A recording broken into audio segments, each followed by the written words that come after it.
Nobody was talking about biologicals, Right. especially 15 years ago. But today, again, every seed company, every chemical company, every retailer seems to have one. Let me ask you this. Do you think that this whole biological thing, is it just a trend, or has the science finally caught up to where we can develop some of these products and actually find some return on investment? Southeast Kansas, Oklahoma, the places I work, it seems like somebody turns the faucet on full blast, and then we're stressed because we got too much water, and then somebody turns it off and it don't rain for a while, and then we're stressed because we don't have enough water. And it's kind of that repeating cycle. It's very rarely perfect.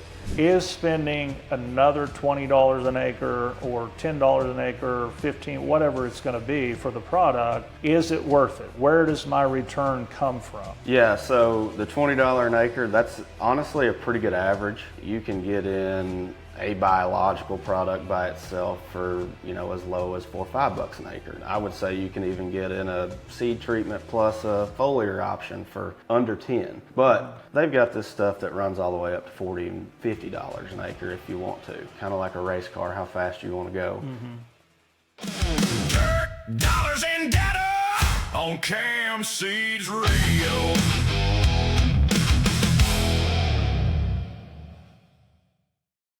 Welcome back to Dirt, Dollars, and Data, the podcast where we help farmers make better decisions, grow bigger yields, and more profitable operations. I'm Chad Mustain, your host with Cam Seeds, and today we're talking about one of the hottest topics, I think, in the last year or two in agriculture, and that is biologicals.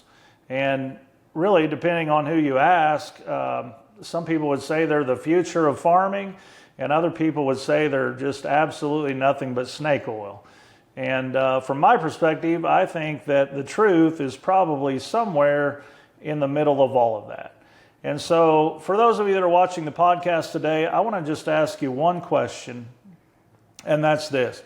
Would you bet another $20 an acre on a biological today, knowing what you know about them?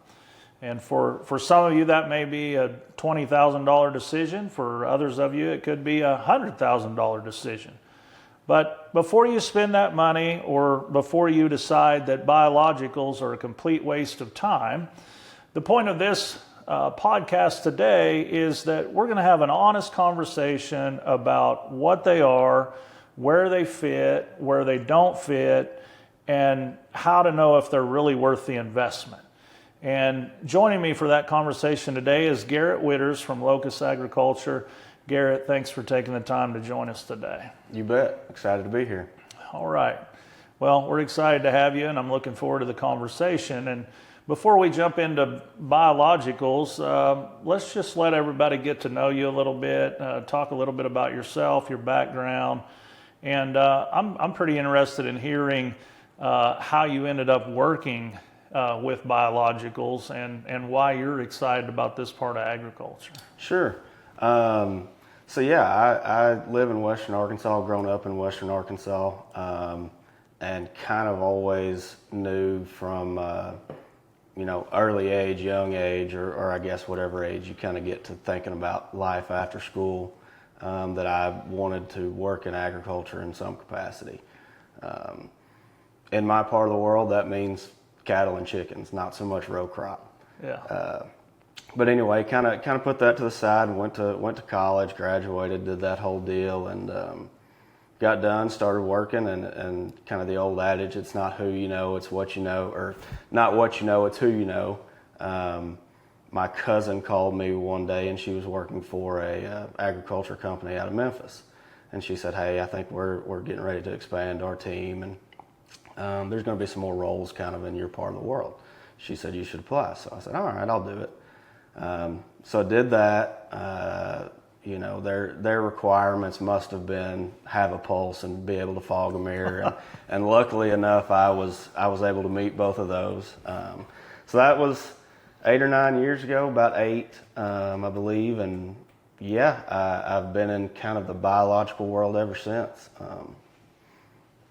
Well, good deal. I think it's important to understand, your background a little bit, and we're going to dive a little deeper into that here in just a bit. But, a lot of people including me at times, have woke up wondering or thinking, you know, all these ag companies out there, including the one that you just spoke about, have just woken up to this whole biological category, so to speak. And I think sometimes they think, hey, this is exploding. We need to get involved in this game. Let's see what we can develop. Let's see what we can find and put it together and make some deals. But the reality behind all of this is that there's been a lot of science and research and things that have led us to where we are today with biologicals. And I'm glad you're here today to discuss some of that, that has, you know, that process that's led us to where we are. And so let's start this podcast out here with a question that I think that probably every farmer listening to today is asking is why is all of a sudden biologicals such a big deal? You know, why biologicals? Yeah, I think there's a few reasons. One being that kind of the soil health, soil biology piece has become bigger in recent years. There's more emphasis on that, more emphasis on soil health, and that leading to greater profitability essentially on the farm. Number two is just the reality of the ag economy. I mean, margins are thinner, inputs continue to go up, commodity markets stay stagnant. I think that leads to pretty much any reasonable person kind of looking elsewhere to say, what else can we do? Is there something else other than just the status quo and standard input that we can use? And kind of the last one, I think it's more research and tech behind the products that are coming out. More people are seeing the benefits of biologicals and similar type products, and that just leads to more conversation and more eyeballs. Yeah, well, that makes a lot of sense, you know, and of course, as I said in the beginning, it's a hot topic, you know, there's a lot of discussion about it, and it really does seem like everywhere you turn, somebody has a biological product now. Sure. You know, those companies that have historically focused on, you know, other types of pesticides, now they have a biological. So, and 10 years ago, you rarely even heard the word. You know, nobody was talking about biologicals, Right. especially 15 years ago. But today, again, every seed company, every chemical company, every retailer seems to have one. And so let me ask you this. Do you think that this whole biological thing, is it just a trend, or has the science finally caught up to where we can develop some of these products and actually find some return on investment? Right. The trend question is interesting because it's kind of twofold. Some of it is, absolutely. You know, there are companies that don't exactly have their own line of biologicals. Maybe they in-license it and it's the same as 3 or 4 others and they're just slapping a label on it. So some of it is trendy and just companies wanting to participate in the marketplace more or less.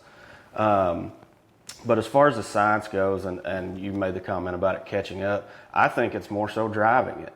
You know, the more science and more research, not only in the products themselves, but if you look at just giving examples from places I've worked, not only being able to manufacture a product, but then the next challenge is how do we get that product to be shelf stable and viable once it gets to the field. Being a part of it for, you said 10 years, so I've been in it 8. I've kind of been able to see that mature and see where we started, where we are now, and kind of where we're going. And I can remember, you know, products that we had early on that, like, yeah, this works. Once I ship it to you, you got to keep it in a 5-degree temperature range, and once it's out of that, you got to plant it within 24 hours. I mean, the constraints behind that, crazy, and really not realistic as far as commercial use. So yeah, I think the science has come a long way in just making products easier to use.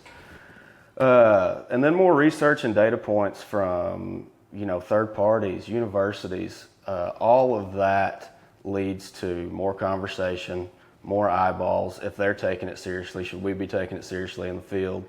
And really, a lot of that doesn't even have to be product specific. It could be something One thing I tell guys to look up if they're trying to just figure more out about biology and biologicals in general is the rhizophagy cycle. Dr. James White, I believe he's at Rutgers, or was at Rutgers when he put out all this research, but it is simply the process by which biologicals and microbes move nutrients into the plant.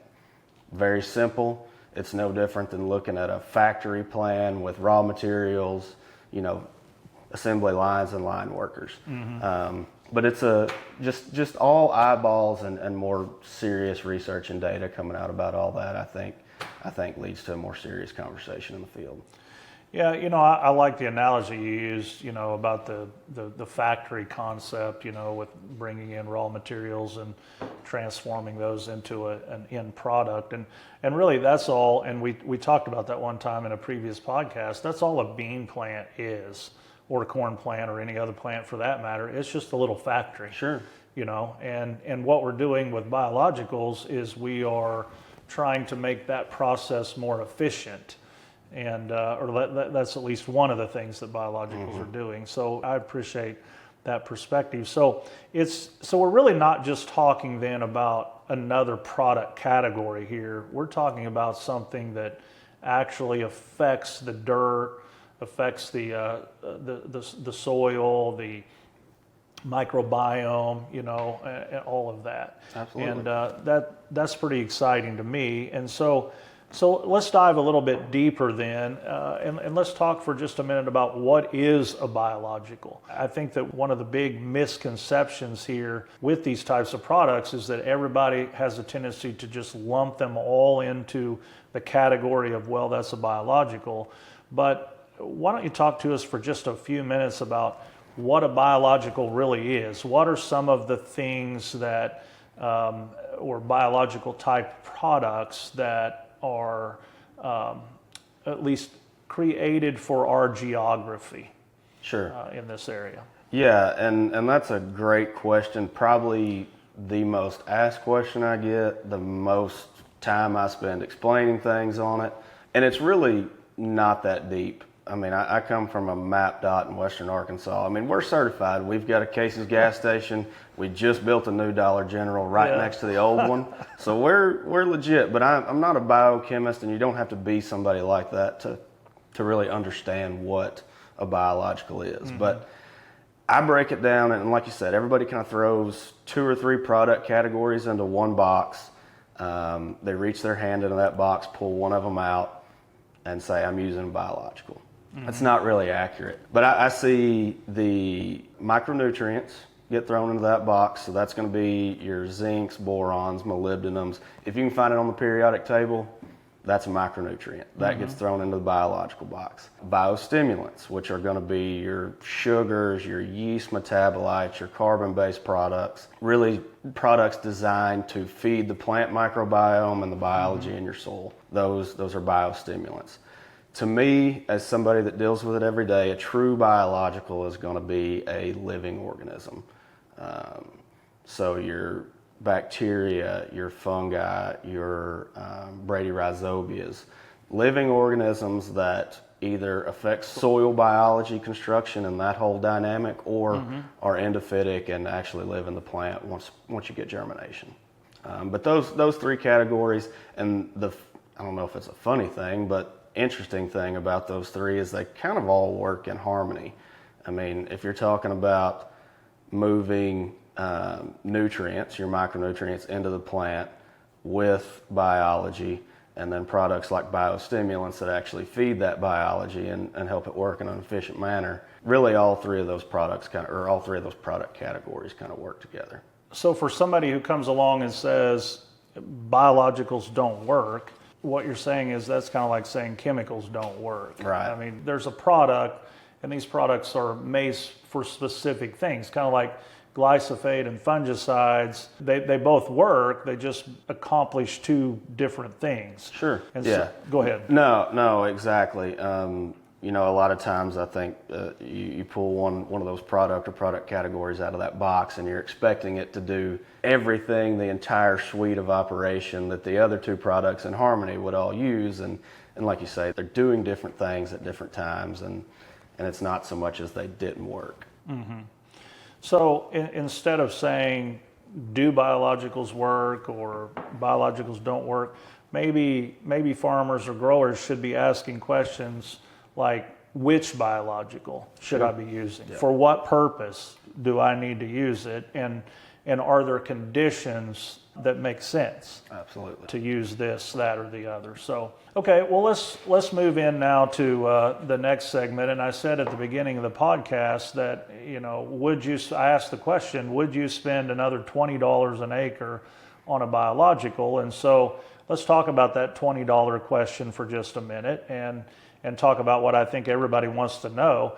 Is spending another $20 an acre or $10 an acre, 15, whatever it's going to be for the product, is it worth it? Where does my return come from? And so talk to us about that. If I spend another 15 or 20 bucks, where is my return going to come from? Is it going to be root growth? Talk to us. Yeah, so the $20 an acre, that's honestly a pretty good average. You can get in a biological product by itself for, as low as $4 or $5 an acre. I would say you can even get in a wheat, a seed treatment plus a foliar option for under 10. But they've got this stuff that runs all the way up to $40 and $50 an acre if you want to. Kind of like a race car, how fast you want to go. But as far as what I'm looking for and what I'm getting out of it, how do we get our returns out of it? I see a lot of my visual differences early. Whether that's stand count, whether we dropped, say we aim for dropping 25,000 on a corn acre, and our untreated is at 22,000, and our treated with our biological seed treatments at 24 and a half or 24. So I'm looking for early results like that, stand count, early root development, which increases that nutrient cycling early. And then kind of throughout the season, if I'm looking for something there, it's going to be stress mitigation. Southeast Kansas, Oklahoma, the places I work, it seems like somebody turns the faucet on full blast, and then we're stressed because we got too much water, and then somebody turns it off, and it don't rain for a while, and then we're stressed because we don't have enough water. And it's kind of that repeating cycle. It's very rarely perfect. So that's kind of what I'm looking for in season, is some stress mitigation. I get comments on products all the time that are, hey, this field had it and this field didn't. And we were 2 weeks away from a rain, and the field that had it hung on. So that's kind of what I'm looking for there, on some stress mitigation, water use efficiency, things of that nature in season. But most of my visuals are early. I think you can really see a difference early. So what about, and I realize that looking for things early, like the stand count, like root development, those types of things are important to the final yield. But as you progress through the season, is it always about trying to get more bushels, or is it sometimes protecting the yield you already have? Sure. Yeah, I mean, it could be, we know when you open a bag of seed, you start losing yield, right? The maximum yield potential that seed has starts diminishing the second that tag's popped and you pour it in the planter. So really, it could be a seed treatment product that says, hey, let's get us off to the best start as possible. Or it could be an in-season product that says, hey, we're off to a pretty good start. We've had good moisture. We think there's going to be some stress coming, but just because of where we live, let's try to protect that the best we can and spend a few dollars here to protect, the nice 160, 170 plus bushel corn yield that we have, that we think is out there. So it's both. I mean, yes, maximize yield, but at the same time, protecting what you got, I think gets kind of lost sometimes. Well, I agree. I think it's really often overlooked, because sometimes avoiding a loss is just as important as adding more bushels, Right. and we're kind of in that environment today. Yeah. You gave the analogy a minute ago about turning the water on full blast and then turning it off, and it doesn't come back on for a while. That's exactly the environment we've been in this year. And so From that perspective, in following that same train of thought, then, where do you see biologicals providing the greatest return? Is it in dry years? Is it when things are stressed? Is it in compacted soils? Is it in high yielding environments? That really good river bottom acre. Sure.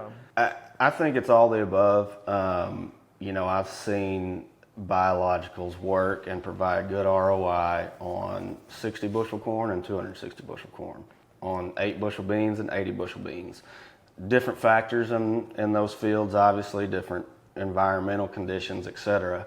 But there's really a place in a product that will help with all those, whether it's soil compaction, whether it's stress, whether it's we are on irrigated ground and trying to push yields as far as we can.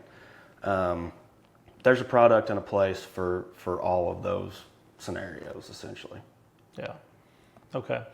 Well, and that makes a lot of sense. And, obviously in our territory, we have some ground that I would consider to be high yielding. There's not a lot of irrigated acres in our geography, but there's some.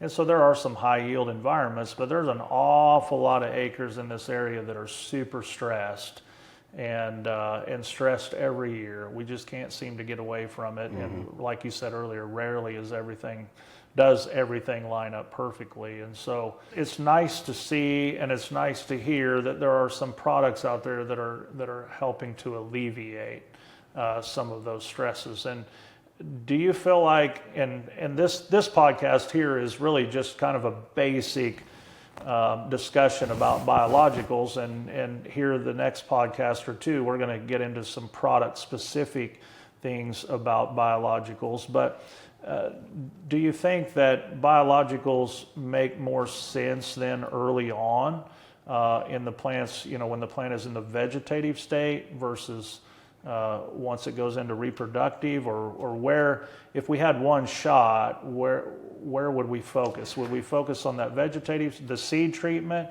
vegetative, or reproductive? And that's a good question. Most of my work has been done with seed treatments and early on, the vegetative stage before we get to anything R and going from there. With a lot of the endophytic microbes, plant uptakes those upon, as soon as it breaks that cotyledon, we're good to go. The plant takes those microbes in, they live within the plant. So you're really getting the benefit of that entire growing season. From the beginning, yeah. Right. So yeah, I think maximizing plant potential and keeping that plant as healthy as it can be for as long as possible. To me, the way biologicals work in general, early on, you're kind of maximizing your time frame on that. Mm-hmm. So that would be my answer. Yeah, so if a grower who has never used a biological is sitting here saying, well, you guys are kind of stirring me up a little bit, I'm maybe I want to try some, the seed treatment is where you would. That's where I would lean, yeah. Okay. There's, don't get me wrong, some good foliar options for both pushing yields if we're wanting to do that, or keeping what we have kind of intact through some stressful periods, things of that nature. But that's where I lean. That's kind of where I cut my teeth, is the seed treatment, and I believe in that wholeheartedly. Okay. Well, so I want to do something that may be a little uncomfortable or kind of fun from my perspective. Is let's just say that I'm a farmer sitting back here, and you just told me that I could perhaps consider using a biological on seed treatment. But let's say I'm the guy sitting back here, and I think that all biologicals are snake oil. I don't believe in any of it. Garrett, I think you're full of crap. Why don't you convince me here? Let's take a couple of minutes, and you convince me why I'm wrong. Sure. Yeah, the snake oil, pixie dust, unicorn farts. Honestly, I really don't care what you call it, as long as you entertain the science and use it. Where I would start, again, Kansas and Oklahoma for me is kind of where I've worked. I would start by asking you some questions on, do you inoculate soybeans? If the answer is yes, which a lot of guys' answers are yes, you already believe in biologicals if you're paying for that, because soybean inoculant is the OG Oh yeah, biological. absolutely. Guys don't think of it that way because it's common practice now. But that's where I'd start, and kind of the wheels start turning. Okay, maybe I do. Okay, well, do you believe in, do you no-till any acres? Do you no-till wheat? No-till beans in the wheat stubble? A lot of times in this part of the world, the answer is yes. Okay, well then, you may not know it or think of it that way, but you believe in biologicals, because it's proven that less soil disturbance helps your biological activity and your biological community that's within the soil. Residue breakdown, same thing. Do you believe that releases some nutrients? All that is biological activity. So you believe in it, you just may not know it. Yeah. Yeah. So there's some of that. And other than that, I think that helps get a guy over the hump as far as kind of changing that mindset of, okay, well, I'm doing all of those things, or I am moving towards all of those things, or I implement them in some form or fashion on our operation. So that kind of relates back to, okay, maybe this isn't so much different than we've always done it. Maybe it's just different in the way we go about it. Mm-hmm. Yeah, certainly. Well, that's a fair argument. I mean, that's a good argument, really, because you just drive a half mile down the road and find somebody that believes in biologicals because they're running a no-till drill or something. They may not know. They just don't know. They may not say it at the coffee shop, but they do. Yeah, absolutely. So, well, now let's flip that conversation and take a minute here and tell me why a farmer should not use a biological. Are there situations where they really don't make sense? Oh, absolutely.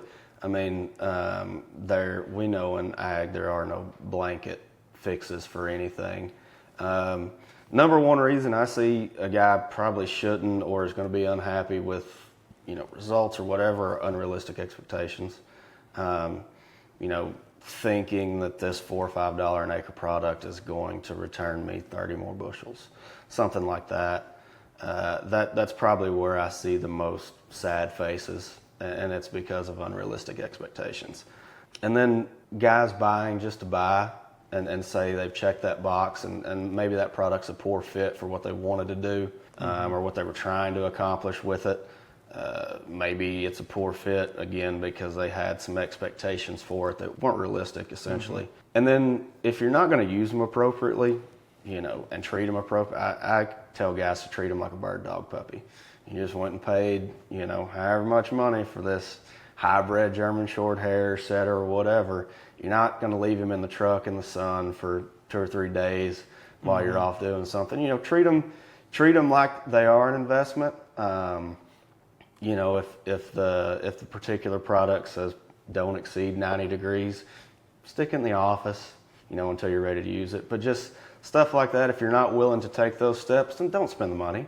I mean, you're just throwing, good dollars after bad at that point. So, yeah, that's a good point. And that's the thing that is good and bad about biologicals is there's the stability of them, the shelf life, the storability, all of that kind of stuff becomes a factor. Absolutely. And we've, like I said earlier, we've come a long way. I mean, the market as a whole has come a long way in that, where these products are a heck of a lot more usable and user-friendly than they were, 7, 8 years ago. Yeah, for sure. So, well, I want to sidestep for just a minute here, and I want to talk about how I evaluate products here at Cam Seeds for just a minute. When we talk about these biological products, as you mentioned a minute ago, there's all types of products. You talk about them ranging from $5 to $40. There's different products for different things.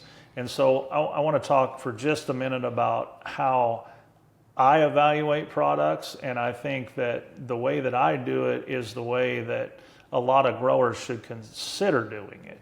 And I start with 5 questions. And the reason I do this is because I've always tried to help farmers make better decisions. I've never been interested in just selling another jug. That doesn't you get 2 or 3 years down the road, just selling jugs doesn't get you very far. So I'm always trying to help people make better decisions, whether it's seed, fungicide, insecticides, biologicals, I always ask myself these 5 questions. And here's the 5 questions. Number 1, what problem is this solving? All right, so you bring me a product as a rep. What product is this going to solve for me, for not necessarily for me, but for the grower? Sure. All right. Number 2, is there any quality replicated data? And what I mean by that is I want to see data that didn't just come from the manufacturer. I want to see data that's coming from across the geography, maybe side-by-sides on different farms or trials on different farms. You know, I think most of the people around here, they don't want to hear about the guy who just, you know, increased his potato yield by 25%. You know, I mean, I'm glad for the potatoes, but, you know, all we care about around here is wheat, corn, and beans. Sure. But when it comes to this biological stuff, I'm always getting data like that, you know. But I want to see quality replicated data, whether it's university trials or whatever, in our geography. And then number 3, and this is a big one to me, can I explain how it works? You know, do I understand how it works? I want to understand the mechanisms or the mechanics of how this is affecting the plant. What does it do for the plant? And does it make common sense to me? Because, you know, what I've learned over the years is some reps will come in and they'll start talking about a product and they can't even explain how it works. Right. And if you can't explain to me how it works, that's the first red flag to me. I want to understand how it works, and I want to be able to explain it. You know, that's the other thing, is I want to be able to explain it. And so number 4 then, does it fit Southeast Kansas, Southwest Missouri, Northeast Oklahoma? Does it fit our geography? Because again, we don't care about potatoes. Mm-hmm. So does it fit? And then number 5, and this is probably one of the biggest ones, can a farmer consistently make money using these products? Or does it only work when all the stars are aligned? You know, everybody can bring a product in here that, you know, showed this year it increased your corn yield by 15 bushel. Well, that's great, but how many stars had to align for that to happen? You know, I want to see something that consistently year in and year out has proven itself and that the return on investment is there. And so it's those 5 things that kind of guide me when it comes to making decisions about products.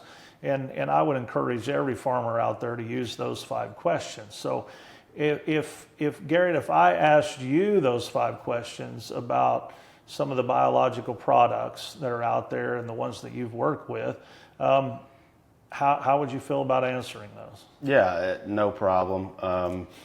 I agree with all of that, as far as those are good probing questions that somebody should ask before they start spending their hard-earned dollars. And I've had to answer them a lot over the years, so I feel pretty confident in being able to do that. Yeah, well, fair enough. So, well, we've gotten through a lot of the basic stuff here about biologicals. And, you know, I want to dive deeper into some of the specific products in another podcast. But today I want to move now into what I call the lightning round. And the lightning round is where I just hit you with a whole bunch of questions. You can just talk to me about the first thing that comes to your mind. You can answer yes or no, true or false, or go into more detail. It's entirely up to you. So you ready? Let's do it. All right. Biologicals replace fungicides. It depends. It depends. Okay. There are some products on the market that make that claim, and there's some research and data being done on those. I would say that is fledgling stage for biologicals. Okay. Every farmer should use biologicals. Yes. I think there is a product and a fit out there for everybody, depending on what they're looking for as far as return or fixing a problem. Okay. Healthy soil biology improves nutrient efficiency. Without a doubt. More microbes in the jug are always better. False. Right. There's a lot of products, or some products out there that, they tout the number of bugs in that jug, for lack of a better term. Some of those are dead on arrival. Some of them have, no place as far as helping plants in any form or fashion. So the answer on that one's no. All right. 1 year's plot proves a product. No. It's a good data point, good place to start, but build on that. Stair step it. Stress environments show the biggest response. It depends. It depends. Sometimes yes, sometimes no. Biologicals are not going to turn a zero into a hero. Yeah. They're not going to turn a crop failure into, something where you don't have to call the insurance man to come check it out. Yeah. But I totally agree. it does depend, yes. Higher prices mean better, or higher jug prices means that there's better biology in the jug. False. The biological market will continue to grow. That is absolutely true. Farmers should demand better data before buying. Yeah. They should be able to look at the data sheet and have some confidence that there's been at least some testing and research done behind that product. All right. Well, I appreciate all your comments today, Garrett. Is there anything else that you want to add here and talk about in the world of biologicals? I feel like we covered a pretty good range of it. It's interesting to sit here today on your podcast and talk about this and look where it was 8 years ago when I started in the world, and just the advancements that have been made since then, and you can kind of view it from the 30,000 foot lens and see what's coming. And it's pretty exciting, to be honest. Cool. Well, Garrett, I appreciate you taking the time to join us today. And, I hope everybody listening today really walks away with at least one important thing. And from my perspective, that's this. Don't buy a biological just because somebody promises you 2 extra bushel, 5 extra bushel, 20 extra bushel, whatever it is. And also don't reject one just because somebody says they're all snake oil. Ask the questions, understand the science, look at the data, and then decide, is this right for my operation? Because at the end of the day, the goal isn't to buy more products. The goal is to make better decisions, and hopefully those better decisions lead to more profitability. And so here at Dirt Dollars and Data, remember, I always say, every decision that we make in the field affects the dirt, it impacts the dollars, and should be backed by the data. I'm Chad Mustain. See you next time. Dirt, dollars, and data.